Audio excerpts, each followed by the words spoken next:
6వ అధ్యాయంలో మీరు ప్రార్థన చేయనప్పుడు అన్యజనుల వలె వ్యర్థమైన మాటలు వచింపవద్దు. ఇంకెన్ని రోజులు ప్రభువా? ఎవరు చేస్తారు అట్లాంటివి? అన్యజనులు చేస్తారంట. కానీ నీ దేవుడికి చెవులున్నాయా? నీ దేవుడు చూస్తున్నాడా? ఎల్ రోయి అంటే ఎవరు? ఇంకెన్నాళ్ళు నన్ను చూడవు దేవా, ఇలాంటి వ్యర్థమైన మాటలు పలకవద్దు అంటున్నాడు.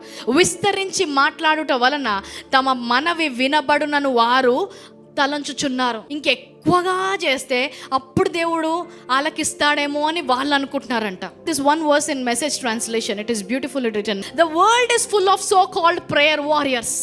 ఎలాంటి భక్తులు? ప్రేయర్ వారియర్స్ అంట. వాళ్ళు ప్రార్థన వీరులతో నిండబడింది. కానీ హూ ఆర్ ప్రేయర్ ఇగ్నోరెంట్, వారికి ప్రార్థన జ్ఞానము లేని వారంట.